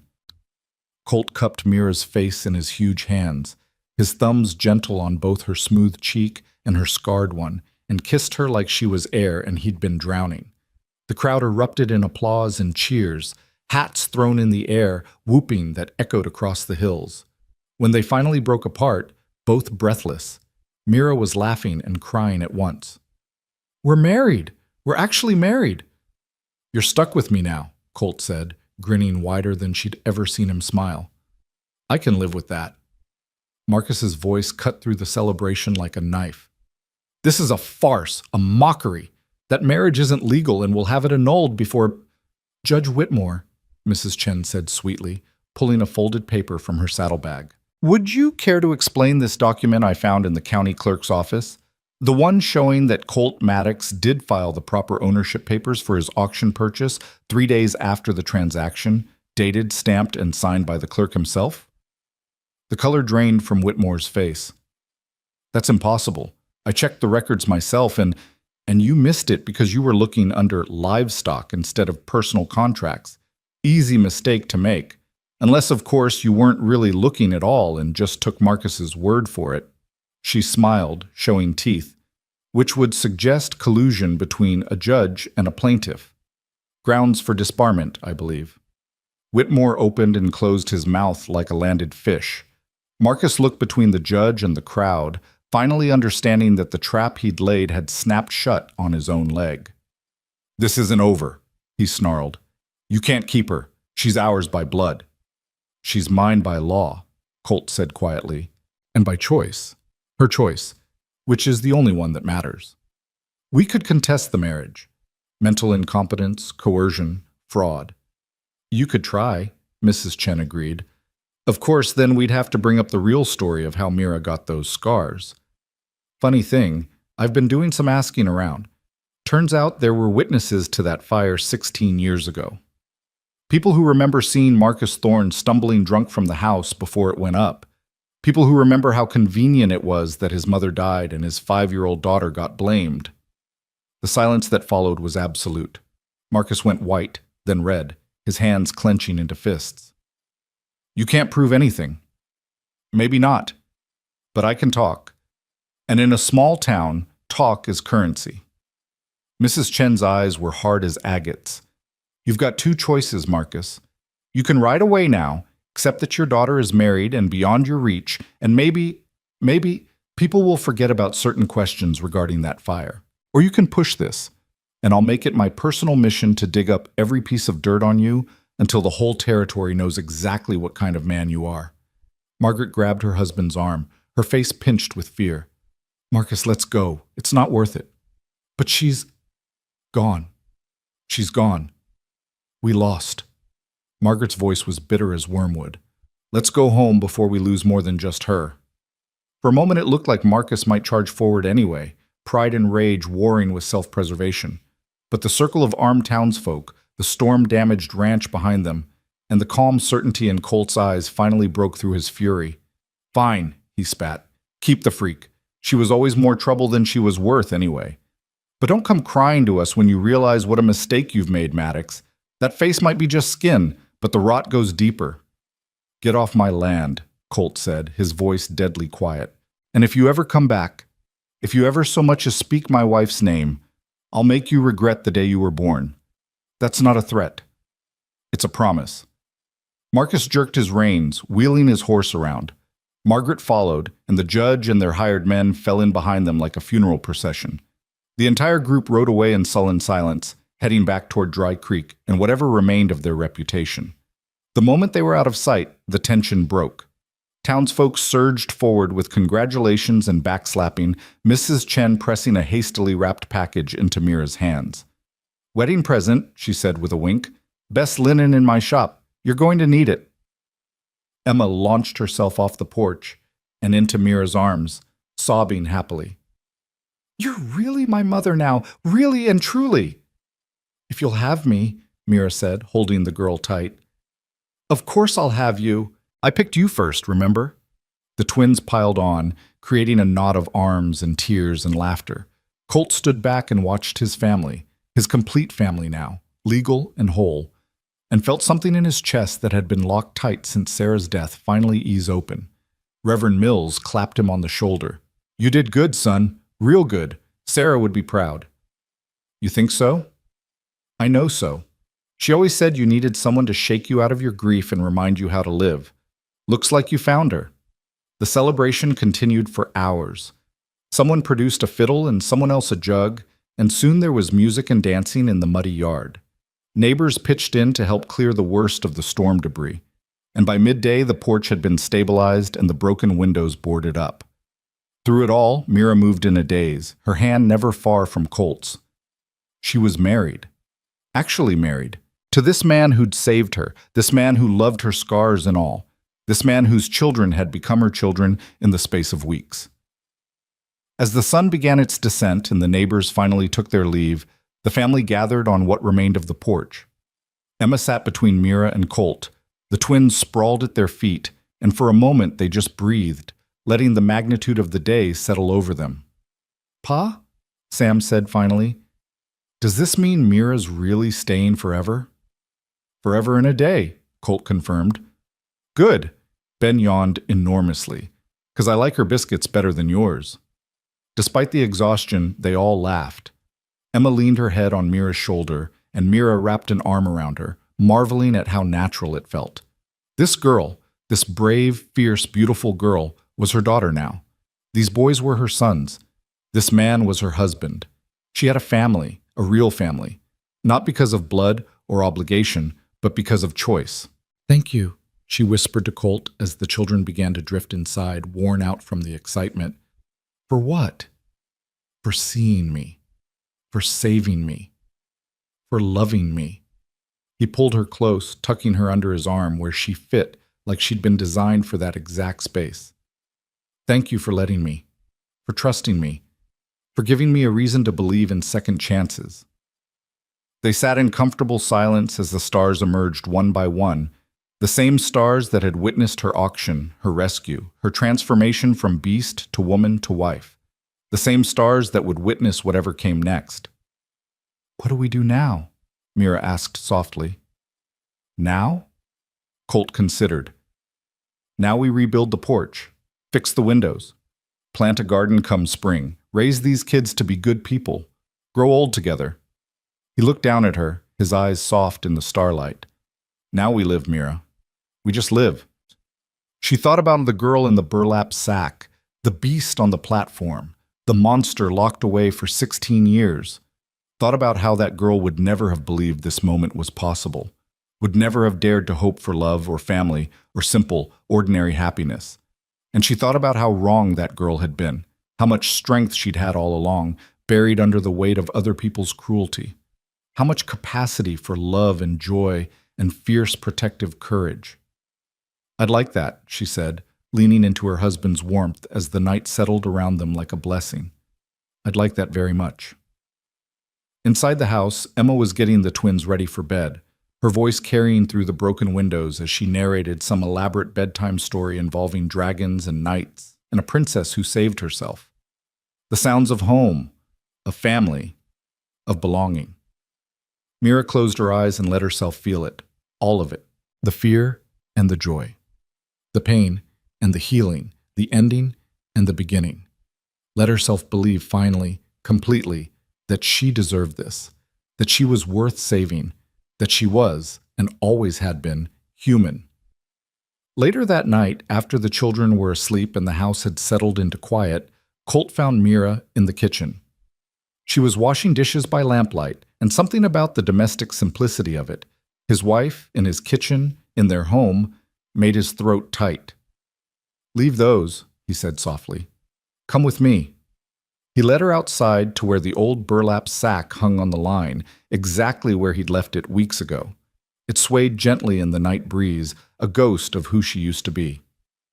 "I kept meaning to throw this away," he said, "but I couldn't. Didn't feel right." Mira reached out and touched the rough fabric, remembering the suffocating darkness, the shame, the belief that she deserved to be hidden away.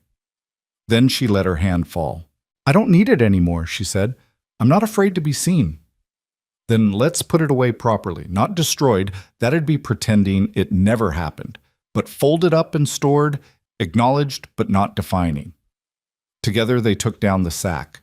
Mira folded it carefully, her movements deliberate and calm, and when it was a small square of rough cloth, she held it for a moment against her chest. "Thank you for protecting me when I needed protecting," she whispered to it. "But I don't need you anymore." Colt took it from her and placed it in a trunk in the barn, closing the lid gently. When he returned, Mira was standing in the moonlight, her face upturned to the stars, her scars silver in the pale light. "You're beautiful," he said, not for the first time and not for the last. She looked at him and smiled, that lopsided, imperfect smile that lit up her whole face. "I'm starting to believe you." He crossed to her and took her hands, and they stood there under the vast Montana sky. Two broken people who'd found each other in the wreckage and decided to build something whole. "I love you," she said, the words coming easier now. "I love you so much." "I love you too, and I'm going to spend every day making sure you never doubt it." He kissed her then, gentle and deep, a promise and a beginning. And when they finally pulled apart, both breathless, Mira laughed, a sound of pure, unguarded joy. "What?" Colt asked, smiling at her happiness. "I was just thinking about what they used to call me, the beast in the sack." She shook her head, marveling. "But you looked inside and found something worth loving." "I found you," he corrected, "and you were always worth loving. You just needed someone to show you." They walked back to the house hand in hand, their shadows long in the moonlight, their future uncertain but full of possibility. Behind them, the barn door swung gently in the breeze, and inside the trunk, the burlap sack lay folded and still. A relic of a past that no longer had power, a reminder of how far one girl had traveled from monster to woman to wife to mother. A symbol of survival, yes, but also of transformation, because the beast in the sack had never existed. There had only ever been Mira, waiting to be seen, waiting to be saved, waiting to become who she was always meant to be. And now, finally, she was free. The first month of marriage passed in a blur of reconstruction and revelation. The damaged porch became a family project, with even the twins hammering nails under Colt's patient supervision, while Mira and Emma replaced the shattered windows with new glass ordered from town. Each board laid, each pane fitted, felt like building something more than just a house. They were constructing a future, piece by deliberate piece. But it was the small moments that Mira treasured most. The way Colt's hand would find hers under the dinner table. The way Emma started calling her Ma, without fanfare or announcement, like it was the most natural thing in the world. The way the twins would race to show her their latest drawings or discoveries, competing for her attention with the fierce devotion of children who'd decided she was theirs to love. She'd started supplying Mrs. Chen's store with bread and pastries, her baking becoming locally famous within weeks. People came from neighboring ranches just to buy her cinnamon rolls, and the income, her own income, earned by her own hands, felt like freedom in tangible form. She kept the money in a tin on the kitchen shelf, and sometimes she'd just look at it, marveling that she could own something, build something, be something beyond what others had told her she was. But freedom, she was learning, wasn't just the absence of chains. It was the courage to exist fully in a world that had tried to erase you. 6 weeks after the wedding, as autumn began painting the mountains in shades of amber and rust, Mira stood in front of the mirror in her bedroom, their bedroom, hers and Colt's, and really looked at herself. Not quick glances or averted eyes, but a long, honest assessment of the woman staring back. Half her face was conventionally beautiful, the kind of features that might have made her sought after in another life. The other half bore the marks of fire and time, the scarring that had defined her existence for 16 years. But looking now, she didn't see a monster. She saw survival. She saw strength. She saw a woman who'd walked through hell and emerged still capable of love. "You're doing it again," Colt said from the doorway, his voice warm with affection. She smiled at his reflection. "Doing what?" "Looking at yourself like you're trying to solve a puzzle." "Maybe I am. I spent so long not looking that I'm still not sure what I'm seeing." He crossed the room and stood behind her, his hands settling on her shoulders, both of them reflected in the mirror. "You want to know what I see? Tell me." "I see the woman who taught my daughter that strength comes in quiet forms. I see the mother who checks on the boys 3 times a night to make sure they're breathing. I see the wife who laughs at my terrible jokes and doesn't complain when I track mud through her clean kitchen." His eyes met hers in the glass. "I see the bravest person I've ever known." She leaned back against his chest, letting his solidity anchor her. "Sometimes I still can't believe this is real, that I'm here, that I'm yours, that I'm allowed to be happy." "You're allowed everything, Mira. Joy, peace, love, all of it. And you're going to keep being allowed it for the next 50 years, God willing." She turned in his arms and kissed him, soft and grateful, then pulled back with a small smile. "Emma wants to go into town today. Something about fabric for new dresses. Says I need more than 3 outfits if I'm going to be a proper ranch wife." Emma's probably right. That girl inherited her mother's sense of these things. He paused. "You comfortable going into town now, after last time?" The last time had been 2 weeks ago, when Mira had accompanied Emma to the general store and been met with a mixture of reactions. Some people had stared, others had whispered, but Mrs. Chen had greeted her warmly, and several women had complimented her baking, and slowly, so slowly, Mira had begun to understand that not everyone saw her as a monster. "I think so," she said now. "I can't hide here forever, as much as I might want to sometimes." "You're not hiding, you're living. There's a difference." He kissed her forehead. "But I'll come with you today. Safety in numbers and all that." They set out mid-morning, the whole family packed into the wagon. The boys were excited about candy from the general store. Emma had her fabric list, and Mira clutched Colt's hand tighter than strictly necessary as Dry Creek came into view. The town looked different in the bright autumn sunlight. Less menacing, more ordinary. Just a collection of buildings where people lived and worked and went about their daily business. Still, Mira's heart hammered as they rolled down the main street. But something was different this time. As they passed, people nodded. A few even waved. Old Mr. Peterson, who owned the livery, called out a greeting to Colt and tipped his hat to Mira. The change was subtle but unmistakable. "Word spreads fast in small towns," Colt murmured as he helped her down from the wagon. "People know you stood up to your parents, know you're making good at the ranch, know you're not the broken thing they thought you were." "Or they're just scared of you," Mira whispered back. "That too. But mostly the first thing." Inside Mrs. Chen's store, they were greeted like old friends. The shopkeeper immediately pulled Emma toward the fabric section, chattering about new patterns that had just arrived. The twins made a beeline for the candy jars, and Mira found herself face to face with 3 women she didn't recognize. "Mrs. Maddox," the eldest said, extending her hand. "I'm Dorothy Hartford. This is my daughter Anne and my niece Sarah. We wanted to thank you." Mira shook her hand cautiously. "Thank me? For what?" "For your bread. My husband hasn't stopped talking about those dinner rolls since I brought some home last week. Says they're the best he's had since his mother passed 20 years ago." Dorothy smiled warmly. "But also for being brave enough to show your face. My Sarah here has a birthmark across half her neck, and she's been hiding it under high collars her whole life. Since you started coming to town, she's been wearing it visible. Says if Mrs. Maddox can be brave, so can she. The young woman, Sarah, blushed but nodded, pulling down her collar to reveal a port wine stain that spread across her throat like spilled wine. It's not the same as what you survived, she said quietly. But people have always stared, always made me feel like I should hide. Seeing you walk around with your head high, it helped. Mira felt tears prick her eyes. I don't feel brave most days. That's what makes it brave, Dorothy said gently. Doing it scared. That's real courage.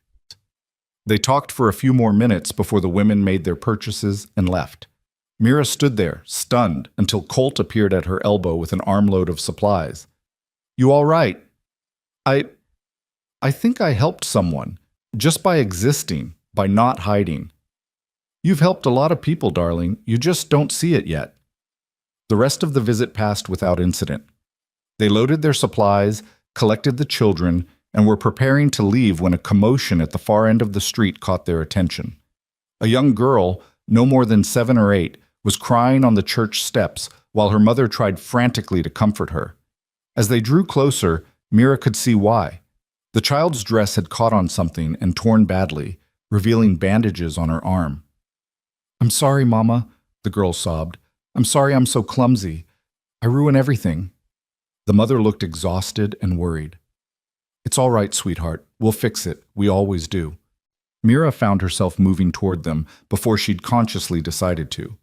Colt followed, always her shadow, always her support. Excuse me, Mira said softly. I couldn't help but overhear. I'm pretty good with a needle. Maybe I could help. The mother looked up and recognition flickered across her face. She'd clearly heard about Mira. Everyone in town had by now, but whatever she'd heard didn't translate to hostility, just relief. Oh, would you? I'm terrible at mending, and this is her only good dress. We were supposed to meet her father at the hotel, but now... She trailed off helplessly. May I?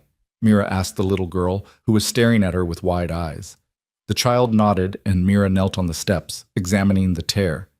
This isn't so bad. I can fix it right here if you have thread.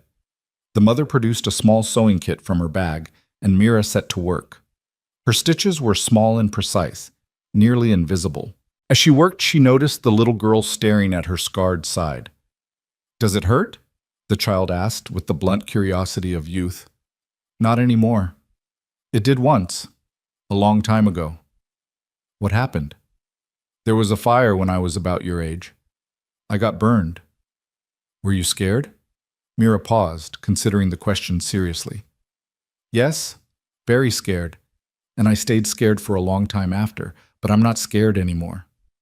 Because you're brave now? Because I found people who love me no matter what I look like, and that made it easier to be brave. The little girl thought about this, then pointed to her own bandaged arm. I fell. Mama says I might have a scar. Scars aren't so bad, Mira said gently, finishing the last stitch and biting off the thread. They're just proof you survived something hard. They're like medals, really. Medals you wear on your skin instead of your shirt. The child's face brightened. Medals. I like that. Mira handed the repaired dress back to the mother, who looked close to tears. Thank you so much. How can I repay you? No payment needed. Just pass the kindness forward when you get the chance. As they walked back to the wagon, Emma appeared at Mira's side, pride shining in her eyes. That was really nice what you did. It was just mending a dress. It was more than that. You gave that little girl a different way to think about her scar. That's bigger than sewing. Later, as they drove home through the golden afternoon, Mira leaned against Colt's shoulder and watched the landscape roll by. The mountains stood eternal against the sky, the grass rippled like water in the breeze, and somewhere a hawk circled on thermal currents, hunting with patient grace. I think I'm starting to understand something, she said quietly. What's that? Why you saved me. I used to think it was impulse or charity, but it's bigger than that. You saved me because that's what people are supposed to do for each other. See each other, help each other, refuse to look away when someone's suffering. Colt's arm tightened around her. Took you long enough to figure that out. I'm a slow learner sometimes. You're exactly the learner you need to be. The weeks continued to unspool, each one bringing small triumphs and minor setbacks, all of them navigated together. Mira's baking business grew until she was supplying 3 stores in neighboring towns. Emma bloomed under having a mother again, her grief over Sarah's death finally easing as she learned that love doesn't replace love. It expands to include it. The twins grew like weeds, their drawings now covering most of the barn's exterior, a riot of color and imagination that made visitors smile. And Colt watched his wife become more herself every day, watched her confidence grow, watched her laugh more, and flinch less. Watched her become the woman she'd always been underneath the fear. 3 months after the wedding, on a crisp December morning with snow threatening in the gray-bellied clouds, Colt found Mira in the barn. She was standing in front of the trunk where they'd stored the burlap sack, her hand resting on the lid. "You thinking about it?" he asked. "Thinking about burning it." "Why?" "Because it still has power. Even locked away, even folded up, I know it's here. And sometimes I wonder if I should destroy it completely, erase that part of my life." Colt came to stand beside her. "Or you could leave it. Proof of where you came from, reminder of how far you've traveled." "It hurts to remember." "Healing usually does." He paused. "But it's your choice. It always has been. If you need to burn it to move forward, then we'll burn it together." Mira stood there for a long moment, her hand on the trunk, feeling the weight of the decision. Then slowly, she lifted her hand and stepped back.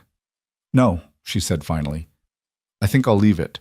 Not because I need it or want to remember the bad parts, but because someday, maybe, I'll want to show my children or grandchildren what their mother survived, what she overcame, and maybe it'll help them be brave when they're scared. That's the spirit." Colt pulled her close, kissing the top of her head. "Now come on. Emma's been baking all morning, and the boys are dying to show you their Christmas surprise." Christmas at the ranch was a revelation.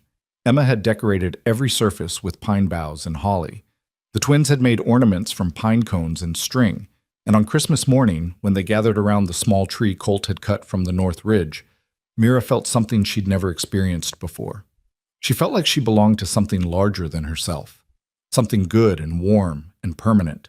The children gave her gifts they'd made: drawings, a carved horse from Ben, a pressed flower collection from Sam, a scarf Emma had knitted in secret, and when Colt handed her a small box wrapped in brown paper, she opened it with trembling fingers. Inside was a ring, simple silver etched with a running horse, the same one he'd promised her that day on the porch, but also a pair of matching earrings, delicate and beautiful. "I know I gave you a ring already," he said, "but that one was practical, done in haste. This one's because I want to, because you deserve beautiful things, because I love you." She threw her arms around his neck, crying happy tears while the children whooped and hollered. And later, when the excitement had died down and the children were playing with their new toys, she stood at the window wearing her new jewelry and watched snow begin to fall. Behind her, Colt wrapped his arms around her waist and rested his chin on her head. "Happy? Happier than I ever thought possible. Happier than I deserve." "You deserve everything, Mira Maddox. When are you going to believe that?" She turned in his arms and looked up at him, this man who'd given her everything: safety, family, love, and most importantly, the courage to believe she was worth all of it. "I'm starting to," she said. "Slowly, but I'm starting to." Winter deepened, spring returned, and life continued its steady rhythm. Mira's confidence grew with each passing season. She started teaching a baking class at the church hall, showing other women her techniques. She hired a young girl from town to help with deliveries, giving employment to someone who needed it the same way she once had. She became known not as the Beast or the Thorn Girl or even Colt's wife, but simply as Mira, baker, mother, friend.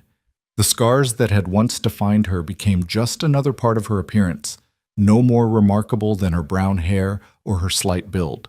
And one summer evening, almost a year after their marriage, Mira stood on the newly rebuilt porch in a white cotton dress, her face uncovered, her hair braided and adorned with wildflowers Emma had picked that morning. She looked out over the ranch that had become her home, at the children playing in the yard, at Colt walking up from the barn with that steady, ground-eating stride. He climbed the steps and stopped in front of her, taking in the sight of her, his wife, backlit by the setting sun, looking like every dream he'd never dared to have. "What are you thinking about?" he asked. "About how far I've come, about that platform in Dry Creek, how I stood there convinced I was a monster, convinced I deserved everything bad that had ever happened to me." She smiled, that lopsided smile he loved. "And then this giant cowboy rode in and changed everything." "I didn't change anything, just saw what was already there." "You saved me, Colt, saved my life, yes, but more than that. You saved my heart. You looked inside the sack and found something worth fighting for." He pulled her close, and they stood there in the golden light while their children played and the mountains stood eternal and the future stretched before them, uncertain but full of promise. "They called you a beast," he murmured against her hair. "But I found a woman. I found my wife. I found my heart." She pulled back just enough to look at him, her scarred face and smooth face equally beautiful in that moment, equally beloved. "And I found mine. I thought it was dead, locked away in that room all those years, but it was just waiting for someone to show me it was safe to live again." Behind them, Emma called out that dinner was ready. The twins came running, covered in dirt and joy. The evening insects began their chorus. Life, in all its ordinary glory, continued. That night, after the children were asleep and the house had settled into peaceful quiet, Mira and Colt walked out to the eastern pasture where the first stars were emerging. They lay in the grass the way young lovers do, staring up at the infinite sky. "Do you ever regret it?" Mira asked. "Taking a chance on me?" "Never. Not once. Not even for a second." "Even when I burned the biscuits last Tuesday?" He laughed, the sound rumbling through his chest. "Even then. Though I won't lie, those biscuits were pretty bad." She swatted his arm, and they lay there laughing like children, like people who'd earned their joy through surviving sorrow. "I love you," she said when the laughter faded. "I love you so much it scares me sometimes." That's how you know it's real. Real love is terrifying because it matters so damn much. He turned his head to look at her. But it's also the only thing that makes this short, hard life worth living. She thought about the girl in the burlap sack, the one who'd been so certain she was unlovable. Thought about how wrong she'd been, how much strength she'd had all along, buried under years of cruelty and lies. And she thought about the woman she was now, baker, mother, wife, friend. A woman with scars and stories and courage earned through survival. A woman who'd learned that beauty wasn't about symmetry or perfection, but about the capacity to love and be loved in return. "Maybe from today on," she whispered, echoing the words Colt had said to her months ago, "we live with nothing left to hide." "We already do, darling. We already do." They lay there until the stars crowded the sky from horizon to horizon, until the night air grew cool and drove them back inside. And as they walked hand in hand toward the house, toward their home, their family, their life, Mira looked back once at the barn where the burlap sack lay folded in its trunk. They had called her the beast in the sack, had tried to make her believe she was something to be hidden and ashamed of. But Colt had looked past the surface to the truth underneath. He'd found a woman worth fighting for, a heart worth saving, a love worth building a life around. And she had found the same in him, not a savior, but a partner. Someone who saw her completely and loved her anyway. Someone who'd helped her understand that she'd never been a monster at all. Just a girl who'd been taught to fear her own reflection. A girl who'd needed someone to show her that scars were just proof of survival, that being different wasn't the same as being wrong, that love could heal wounds thought to be permanent. Inside the house, Emma had left a lamp burning in the window, a beacon, a welcome, a promise that this was home. Mira squeezed Colt's hand and he squeezed back, and together they crossed the threshold into the life they'd built. A life without hiding, without shame, without fear. A life where a girl once called a beast had learned to be beautifully, perfectly human. And that, Mira thought, as Colt closed the door behind them and pulled her into his arms, was the greatest miracle of all. Not that she'd been saved from the platform, not that she'd married well, or found safety, or even learned to live without the hood. The miracle was simpler and more profound than all of that. The miracle was that she'd learned to believe she deserved saving, that her scars didn't define her worth, that she was, and always had been, enough. The beast in the sack was gone, laid to rest in a trunk in a barn, a relic of a past that held no more power. In its place stood Mira Maddox, scarred and strong, broken and healed, lost and found, and finally, impossibly, free.